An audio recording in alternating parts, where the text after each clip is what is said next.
प्रारंभ, एक अनोखा जन्म। एक आम लड़का जो सबसे बड़ा सम्राट बना। ये कहानी है चंद्रगुप्त मौर्य की। This is his story. उनका जन्म हुआ था एकदम साधारण हालात में, करीब 340 बीसीई में। उनकी शुरुआती लाइफ काफी मिस्टीरियस थी। कुछ लोग कहते हैं कि वो रॉयल लिनेज के थे, एक क्षत्रिय। दूसरे लोग उनके आम घर में पैदा होने की बातें करते हैं, लेकिन किस्मत ने उसके लिए कुछ और ही लिखा था। डेस्टिनी का इस यंग लड़के के लिए एक ग्रैंड प्लान था, एक ऐसा प्लान जो भारतवर्ष को हमेशा के लिए बदल देता। वो कोई ऐसा वैसा लड़का नहीं था, वो एक स्पार्क था, एक स्पार्क जो एक दहकती आग बनने वाला था। उनका चाइल्डहुड आसान नहीं था, वो स्ट्रगल से भरा हुआ था। हार्डशिप तो जैसे उनका कांस्टेंट साथी था। वो मगध में पले बड़े। उस जमीन पर पावरफुल नंदा एम्पायर का राज था। उनके किंग धनानंद अपने लालच के लिए मशहूर थे। वो अपनी क्रूअल्टी के लिए बदनाम थे। लोग उनके जालिमाना रूल में बहुत सफर कर रहे थे। यंग चंद्रगुप्त ने ये इनजस्टिस देखा। उन्होंने अपने लोगों का पेन महसूस किया। इससे उनके अंदर एक आग सी जल उठी। चेंज की एक डिजायर, आजादी की एक तड़प। वो बचपन से ही बड़े कीन ऑब्जर्वर थे। उनकी आंखों में एक यूनिक इंटेलिजेंस थी। लेजेंड्स में उनकी मां मुरा का जिक्र है। कुछ कहते हैं कि वो एक सिंपल औरत थी, मौर्य ट्राइब से, जो एक पीकॉक टेमिंग कम्युनिटी थी। अंधेरे में एक रोशनी, चाणक्य से मुलाकात। चंद्रगुप्त की लाइफ का टर्निंग पॉइंट आ गया। ये आया एक इंसान के रूप में, एक आदमी जिसमें थी गजब की विजडम, एक आदमी जिसका रिजॉल्व था अनशेकेबल। उसका नाम था चाणक्य। उनको कौटिल्य या विष्णुगुप्त के नाम से भी जानते थे। चाणक्य एक ब्राह्मण स्कॉलर थे, मशहूर तक्षशिला यूनिवर्सिटी के टीचर थे। वो एक मास्टर स्ट्रेटेजिस्ट थे, एक किंगमेकर जो बस बनने ही वाला था। धनानंद के हाथों उन्हें ह्यूमिलिएशन झेलनी पड़ी थी। नंद राजा ने उन्हें सबके सामने इंसल्ट किया था। चाणक्य ने बदला लेने की कसम खाई। सिर्फ पर्सनल बदला नहीं, बल्कि अपनी धरती के लिए, धर्म के लिए बदला। चाणक्य ढूंढ रहे थे, एक हथियार ढूंढ रहे थे, एक लीडर, कोई ऐसा जो नांदाओं को उखाड़ फेंके, कोई जो भारत को एक कर सके। वो दूर दूर तक घूमे। उनकी तेज नजरें हर चेहरा देखती थी। वो उस स्पार्क की तलाश में थे, उस फायर की। एक दिन उन्होंने एक छोटे लड़के को देखा। ये लड़का था चंद्रगुप्त। वो राजकीयम नाम का गेम खेल रहा था, राजाओं का गेम। चंद्रगुप्त राजा बनने की एक्टिंग कर रहा था। वो बड़े अधिकार से न्याय कर रहा था, अपनी उम्र से कहीं ज्यादा विजडम के साथ। चाणक्य हैरान होकर देखते रहे। उन्होंने उसकी पोटेंशियल देखी, वो अनरिफाइंड वाइल्ड पावर। ये मुलाकात तो होनी ही थी, ये तो किस्मत में लिखा था। चाणक्य छोटे चंद्रगुप्त के पास गए। उन्होंने मुश्किल सवाल पूछकर उसे टेस्ट किया। तक्षशिला की दहलीज पर शिक्षा और संकल्प। चाणक्य चंद्रगुप्त को तक्षशिला ले गए। वो थी नॉलेज की पुरानी सीट, एक बहुत फेमस यूनिवर्सिटी। पूरी दुनिया से स्कॉलर्स और स्टूडेंट्स आते थे। वो नॉलेज का मेल्टिंग पॉट था।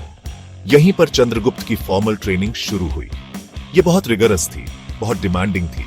चाणक्य बड़े स्ट्रिक्ट टास्क मास्टर थे। वो चंद्रगुप्त को उसकी लिमिट्स तक पुश करते थे, और उससे भी आगे। उन्हें पता था कि एक एम्परर बनाना कोई बच्चों का खेल नहीं था।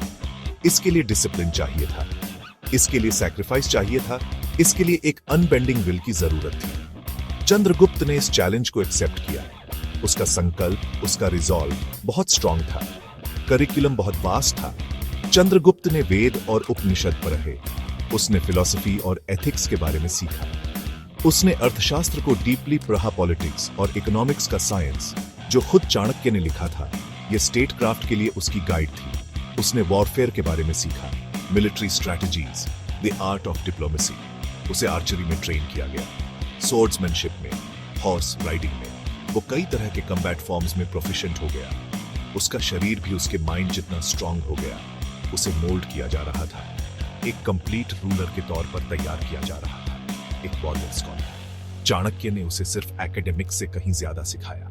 उन्होंने उसे लाइफ के बारे में सिखाया, ह्यूमन नेचर के बारे में। उन्होंने उसे श्रूड होना सिखाया, चीजों को परखना सिखाया, लोगों के मन को समझना सिखाया। उन्होंने उसमें जस्टिस और राइचसनेस के वैल्यूज डाले।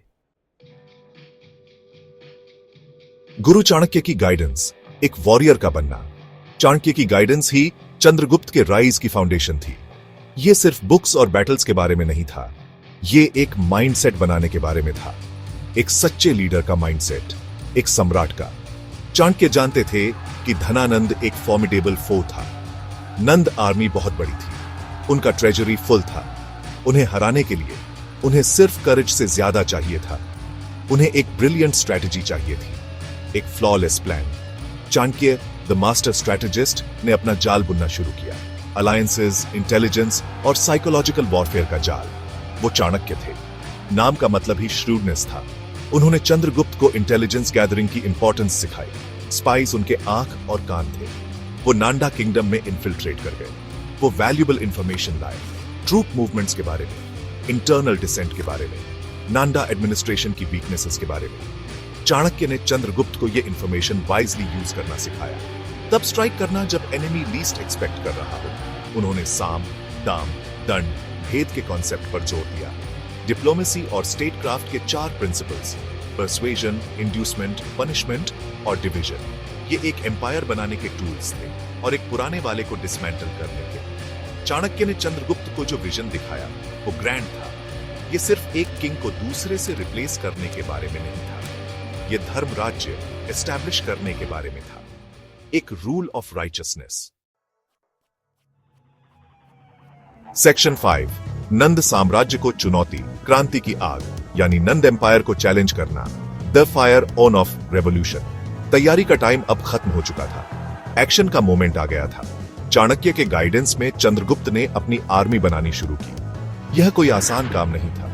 उन्होंने छोटी शुरुआत की, कुछ वफादार फॉलोअर्स के साथ। नौजवान लड़के जो चंद्रगुप्त के करिश्मा और चाणक्य के विजन से इंस्पायर्ड थे।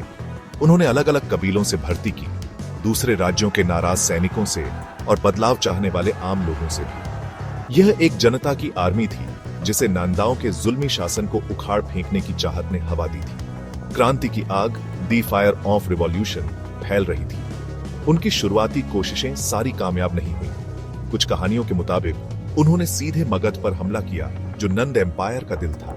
उन्हें हार का सामना करना पड़ा। उन्होंने नांदाओं की ताकत को कम आंका था। यह झटका एक कीमती सबक था। सेक्शन 6, मगध की गद्दी पर धनानंद का पतन। नंद वंश के खिलाफ फाइनल कैंपेन शुरू हुआ। चंद्रगुप्त की आर्मी, अब तक बैटल हार्डेंड और कॉन्फिडेंट, मगध की कैपिटल सिटी पाटलिपुत्र की तरफ बढ़ी। यही था अल्टीमेट प्राइज, पावर की सीट। फाइनली धनानंद को डेंजर समझ आया। उसने अपनी बहुत बड़ी आर्मी को मोबिलाइज किया, एक फॉर्मिडेबल फोर्स, लेकिन उसके सोल्जर्स में मोटिवेशन की कमी थी। उसके जनरल्स इंटरनल राइवलरीज में फंसे हुए थे। नंद एम्पायर देखने में तो एक जायंट जैसा था, पर असल में कमजोर, बस गिरने ही वाला था। मगध के लोग सीक्रेटली चंद्रगुप्त की विक्ट्री की होप कर रहे थे।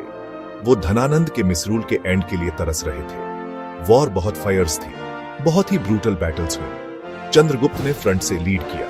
उनके करेज ने अपने सोल्जर्स में जोश भर दिया। चाणक्य की स्ट्रैटेजीज ने नंद जनरल्स को मात दे दी। उन्होंने गुरिल्ला टैक्टिक्स यूज की, सप्लाई लाइंस कट ऑफ कर दी और दुश्मन के रैंक्स में कंफ्यूजन और क्योस क्रिएट कर दिया। यह जितनी स्ट्रेंथ की वॉर थी, उतनी ही विट्स की भी थी। सेक्शन 7, मौर्य साम्राज्य का उदय। नया शासन चंद्रगुप्त के गद्दी पर बैठने के साथ मौर्य साम्राज्य का जन्म हुआ। यह सिर्फ राजाओं का बदलाव नहीं था, यह एक नए सिस्टम की शुरुआत थी, शासन के लिए एक नई सोच। चीफ मिनिस्टर के तौर पर चाणक्य ने एक मजबूत सेंट्रलाइज्ड एडमिनिस्ट्रेशन की नींव रखी। उनका अर्थशास्त्र गाइडिंग प्रिंसिपल बन गया। साम्राज्य को प्रोविंसेस में बांटा गया था। हर प्रोविंस का एक गवर्नर होता था, जो अक्सर कोई राजकुमार या भरोसेमंद जनरल होता था। एक बहुत बड़ी ब्यूरोक्रेसी बनाई गई रेवेन्यू को मैनेज करने के लिए, लॉ एंड ऑर्डर बनाए रखने के लिए, और यह पक्का करने के लिए कि राज्य का काम स्मूथली चलता रहे। यह एडमिनिस्ट्रेशन में एक क्रांति थी। चंद्रगुप्त सिर्फ एक विजेता नहीं थे, वह एक कुशल एडमिनिस्ट्रेटर भी थे। सेक्शन 8, वेस्ट से टक्कर और समझौता। Seleucus Nicator. चंद्रगुप्त का एम्बिशन इंडिया की बॉर्डर्स पर ही खत्म नहीं हुआ। उसने नॉर्थ वेस्ट की तरफ देखा, जहां अलेक्जेंडर द ग्रेट के सक्सेसर्स का राज्य था। सेल्यूकस आई निकेटर, जो अलेक्जेंडर के जनरल्स में से एक था, उसने सेल्यूसिड एम्पायर बसाया था। उसका राज सीरिया से लेकर इंडस नदी तक फैला हुआ था। लगभग 305 बीसीई में सेल्यूकस ने अलेक्जेंडर के इंडियन इलाकों को फिर से जीतने की कोशिश की। उसने इंडस नदी पार की और एक बड़ी आर्मी लेकर इंडिया में घुस आया। उसका मकसद था चंद्रगुप्त मौर्य की बढ़ती पावर को चैलेंज करना। दो दिग्गजों की टक्कर तो होनी ही थी, ईस्ट वर्सेस वेस्ट। इस वॉर की डिटेल्स ज्यादा नहीं मिलती। इंडियन सोर्सेस के हिसाब से चंद्रगुप्त की पक्की जीत हुई थी। सेक्शन 9, चंद्रगुप्त की विरासत अखंड, भारत का सपना। चंद्रगुप्त मौर्य का राज एक गोल्डन पीरियड था। उन्होंने लगभग 24 साल राज किया। उनकी जिंदगी के आखिर में एक फैसिनेटिंग लेजेंड सामने आता है। ऐसा कहा जाता है कि उन्होंने जैन धर्म अपना लिया था। उन्होंने अपने बेटे बिंदुसार के लिए अपना थ्रोन त्याग दिया। फिर वो जैन मंक भद्रबाहु के साथ साउथ में आज के कर्नाटक में श्रवणबेलगोला गए। वहां माना जाता है कि उन्होंने सल्लेखना, जो कि मरने तक उपवास रखने का एक जैन रिचुअल है, उसके जरिए अपनी लाइफ समाप्त कर ली।